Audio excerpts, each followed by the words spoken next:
君はいつだっていつだって変わらないでね私に何回も何回もシグナル送ってほしい Hey Cardfighters, Chris here from Vanguard Central bringing you my version of the Eradicator Sweep Command Dragon deck.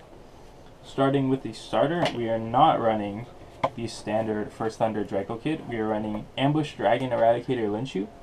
His effect is when you hit and boost an Eradicator Vanguard, when you boost an Eradicator and you hit a Vanguard, then you can counterblast one and move him to the soul, and you retire one of your opponent's grade 1 or less rear guards. So this is super good because you get to hit your opponent's starter.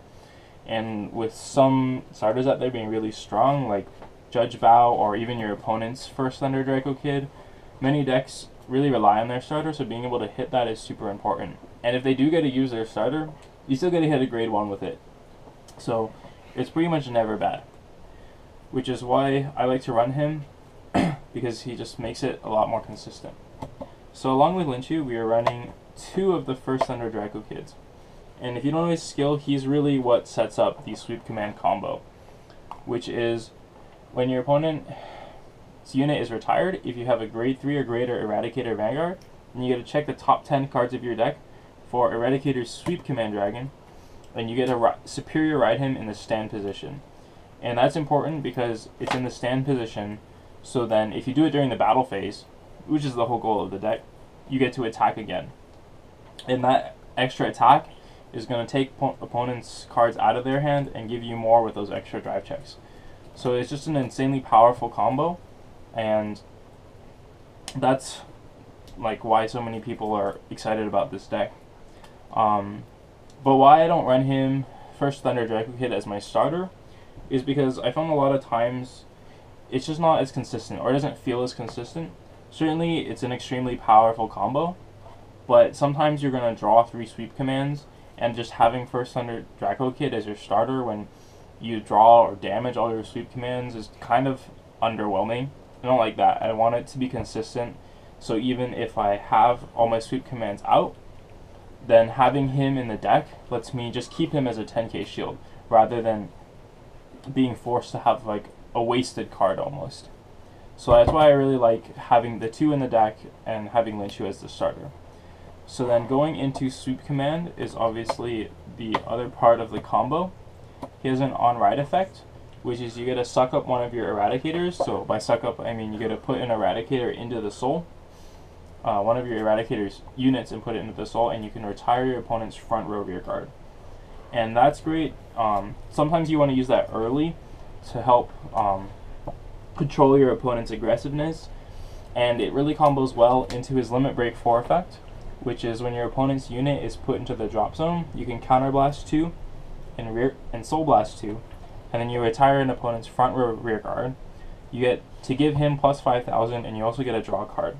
So not only if your opponent rushes you, just using him alone and another Eradicator to put into the soul, you can destroy their opponent's whole front row. But the Limit Break 4 effect is also useful if you get the Superior Ride combo off. You can use it to buff up Sweep Command's power and get an extra card off of that, so which helps push more shield out of your opponent, and sometimes if they get a damage trigger, it can help you even hit in the first place. So next I'll talk about the backup Vanguards for this deck. We are running 2 Eradicator Dragonic Descendant. He is an insane late game boss. His first skill being Counterblast 2 cards with Eradicator in its name, and he gets plus 5,000. And his Limit Break skill is when he doesn't hit, at the end of that battle, you can Counterblast 1 and discard 3 Eradicators and restand him, and he gets a crit.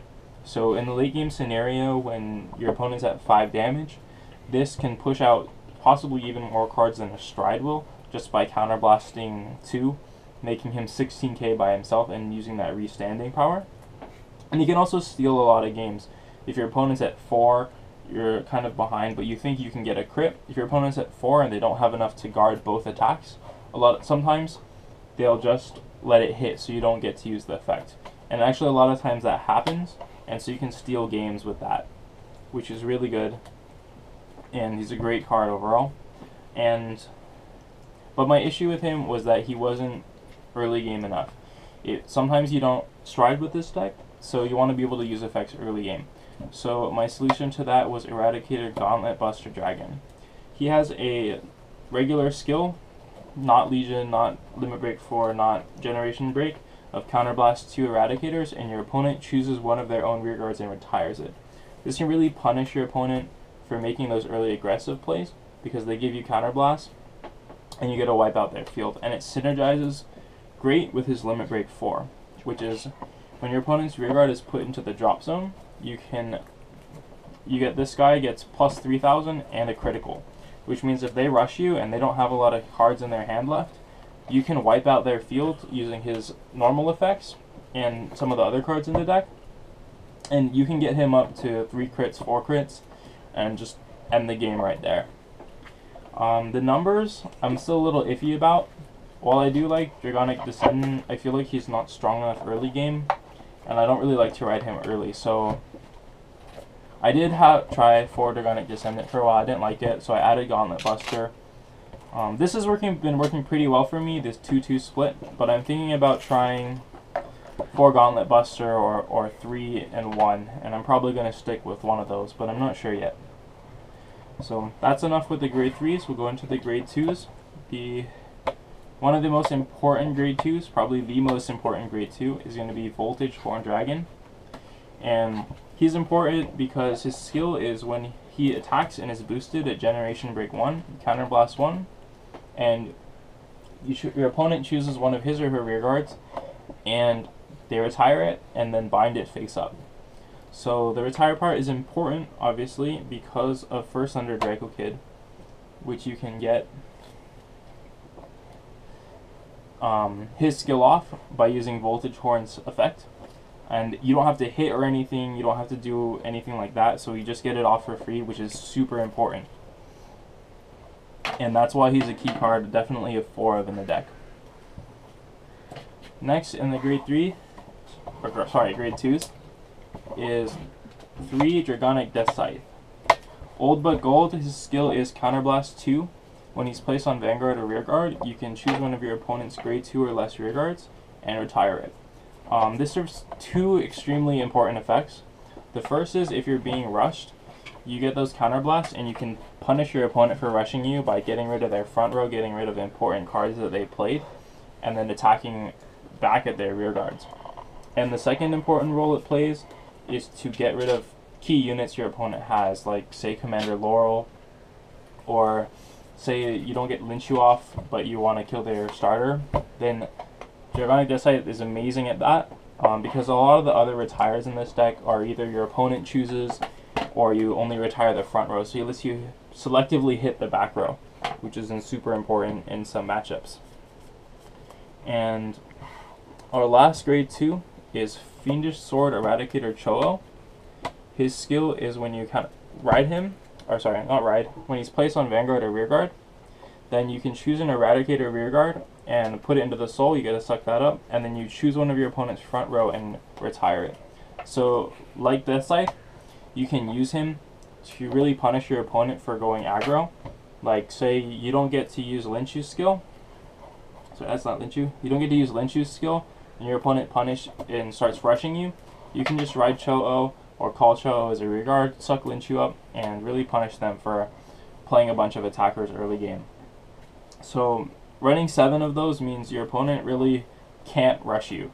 Well, they can, but it's very likely that you'll be able to punish them for rushing you, and that really puts them on the back foot because they won't have rearguards to use for later turns to push back at you, which really helps. So with our grade 2s done, we'll go to the grade 1s. We are running 4 Dragon Dancer Anastasia, which is the G perfect guard, the unflipping perfect guard for Narukami's. So the effect is when you guard with her, if there's another copy of her in the drop zone, then you get to unflip 1 damage, which is super great because if you choose to, you can use a ton of counterblasts in this deck by spamming Gauntlet Buster skill, opening room for Descendants give plus 5,000 skill, Death Scythe skill, Voltage Horn skill. There's a lot of ways to use Counterblast, so having a way to unflip it is super great. And along with the theme of unflipping, we have 4 Assault Eradicator Psyche. Definitely the MVP of the grade 1s. His skills during your main phase, when your opponent's unit is front row unit is put into the drop zone, you can Soul Blast 1 and unflip 1 damage. This really helps get off a lot of your skills more. Like, for example, Gauntlet Buster's skill. If they choose to retire a front row unit, then you get to Soul Blast 1 and reduce the cost of that skill by 1 Counterblast. This skill is super good because it lets you use a lot of Counterblasts, a lot more than your opponent will probably be using, and help you grind out games. And the last grade 1 we run is Eradicator Egghelm Draco Kid, the limit break enabler for the clan. And he's super good in the deck because he helps you cover this non-stride turns with all your limit break effects. So those would be Descendant, Gauntlet Buster, and Sweep Commands effects. So going over each of them, if you're really far ahead, let's say they're already at like 4 or 5 damage, and you're not at limit break yet, if you have him out, then you can use Descendant's effects to really put your opponent into an even more of a corner, because they probably don't have enough to guard him. So that'll close out games. Sometimes your opponent isn't really rushing you, but you can get that extra early crit with Gauntlet Buster's limit break being active. And other times, if they rush you but you have enough to guard, you can use Sweep Commands effect with the limit break enabler to wipe their front row and get some advantage, which will really hurt them. So that's pretty much it for the deck. Talk about the triggers now. It's pretty simple. It's just gonna be 6 crit and 6 draw. I like to run all the draws just because it helps you draw the cards you need, and without using like stride fodders or anything like that, then having the draws helps us use the cards we want. And then we use 4 heals.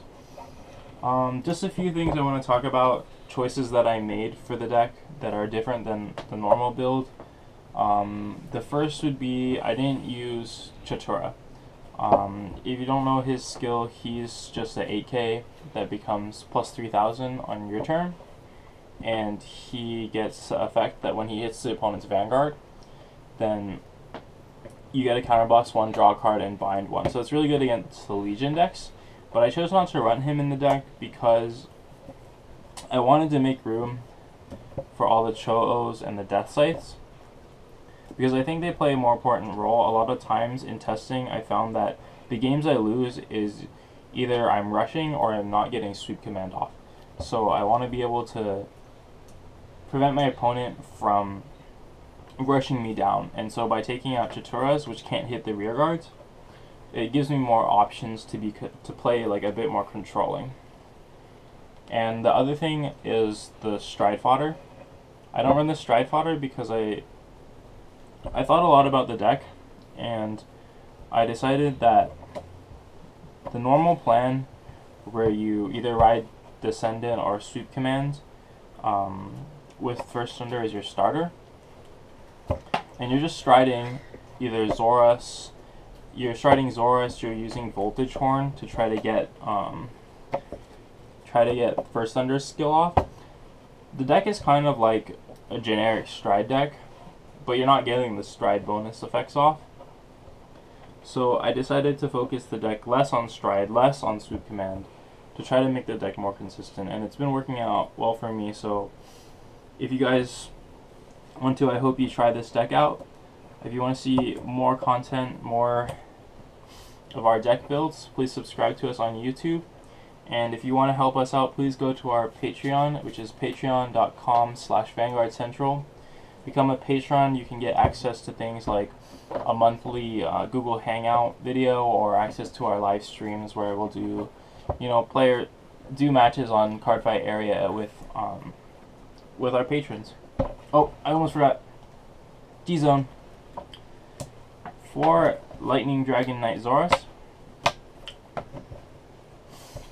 his skill is when you hit the Vanguard, then your opponent chooses one of their rear guards, and then you get to choose 2 cards from their drop zone and bind them. So this is super good against Legion decks. You get to bind their mates, you get to bind triggers, which really messes up their Legion plan.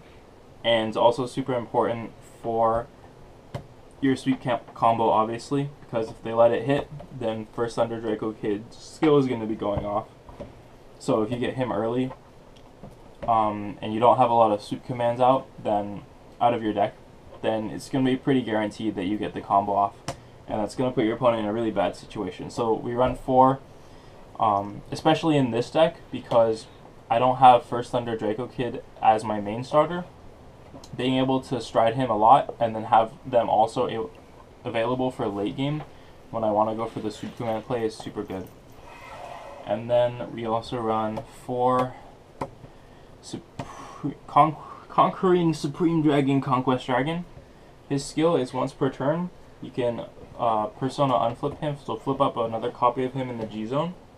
And then if you have 2 or more G units face up in the G zone, you get to retire one of your opponent's front row rear guards, and then give your whole front row plus 5,000 for every open rear guard in your opponent's front row. That's super good for closing out games, because a lot of the times, like if they're at 4 or 5 damage already, it's good for push plays, and if they're at 4 or 5 damage, they might not have enough to guard if you get plus 10 to your whole front row. And that's where like Death Scythe and Cholo become extra useful, because you can use their skills to call them, get rid of one of their front row, and then use Conquest to get rid of the other and get the full 10,000 pretty much every time. So that actually is the end of the deck profile. Again, if you want to see more of our content, please subscribe to us on YouTube. And again, if you want to help us out, please become a patron on our Patreon account. And that's about it. Vanguard Central out.